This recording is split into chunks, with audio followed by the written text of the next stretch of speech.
Oke, selamat malam. Perkenalkan nama saya Taufik Rahman. Saya menyampaikan mata kuliah ujian tengah semester pengantar teknologi informasi dengan dosen Bu Pesa Asi Siva Nurhak Eskom MMSI. Jadi jawaban ujian untuk mata kuliah pengantar teknologi informasi. Mengapa ekonomi saat ini disebut dengan ekonomi digital? Apakah ada ekonomi analog? Jelaskan dalam 150. Digitalisasi berjalan dengan baik akan menghasilkan keuntungan multiplier efek dari penyelenggaraan penyiaran, penonton atau masyarakat dan pemerintah. Digitalisasi jika migrasi dan dari analog ke digital berhasil dilakukan, maka infrastruktur internet broadband dapat dipacu cepat. Dengan internet broadband lebih cepat akan berdampak pada pertumbuhan ekonomi.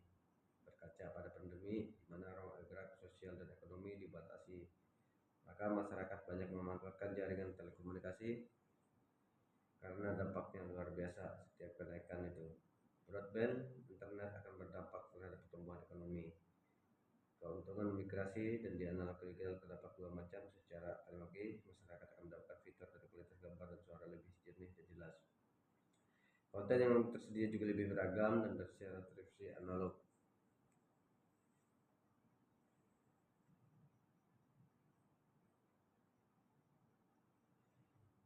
Adanya perkembangan digital juga membuat peluang yang besar untuk meningkatkan pendapatan omset UMKM.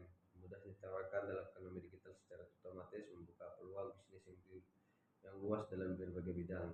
Sehingga ini saatnya bagi kita semua untuk meraih peluang bisnis dengan mendigitalisasi bisnis kita. Dua, dalam ekonomi digital pengetahuan adalah kunci. Dari mana pengetahuan dalam ekonomi digital berasal? Jelaskan dalam satu. Indonesia adalah Digital Indonesia Haven, penyedia jasa internet. Tahun 2012 adalah sebesar 130 juta pengguna yang meningkat menjadi 130 juta pengguna. 30% dari tahun sebelumnya sebesar 107 juta pengguna. Ini adalah angka yang fantastik. Tahun 2015 diperkirakan ada banyak 50 juta pengguna smartphone yang meningkat menjadi 70 juta saat ini dan diyakini akan mencapai lebih dari 100 juta di tahun 2020.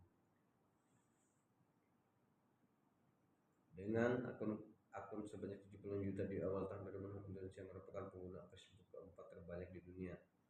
Era digital ekonomi atau era new ekonomi muncul. Suatu organisasi mulai mengawinkan produktivitas teknologi informasi kadar sumber daya aktiva dengan knowledge dan sumber daya manusia untuk menjangkau transaksi global.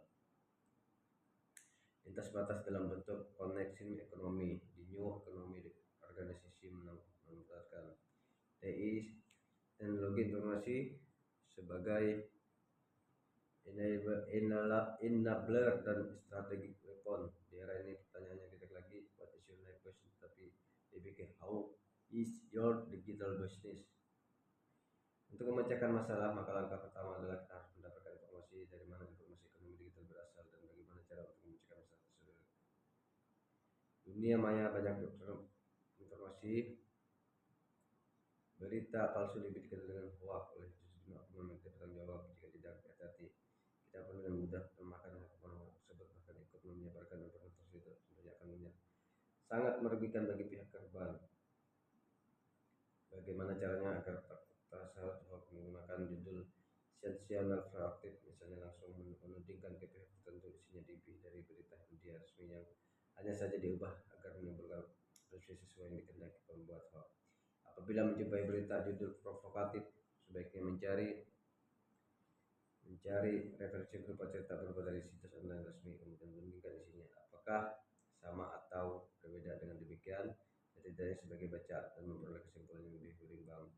Untuk informasi yang lebih memperoleh dari website ini belum telah. Apabila ada situs yang belum teridentifikasi sebagai instruksi resmi, misalnya menggunakan domain blog, maka informasi bisa dibilang meragukan. Sebaiknya jangan percaya apabila informasi berasal dari pegiat ormas, tokoh politik atau pengamat. Perhatikan sumber berita. Jika hanya ada satu sumber, pembaca tidak bisa mendapatkan gambaran yang utuh. Di era digital, bukan hanya konten berupa teks yang dimanipulasi, konten berupa foto atau video membuat berita palsu juga mengandung fitur untuk memprovokasi.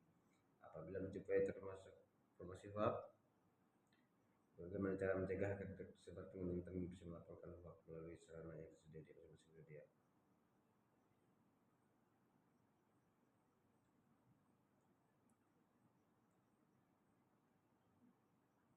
Tahun ke depan saya dengan meningkatnya jumlah pendengar informasi melalui komunikasi, video, transaksi dan lintas intercompany. Hal ini mengakibatkan proses mentransmisikan arus informasi dan tidak lagi memungkinkan, tetapi tidak menggerakkan pedagang bagi jasa keuangan.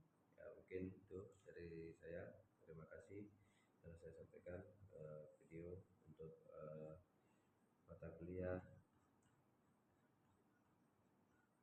pengamatan bagi informasi. Terima kasih, selamat malam.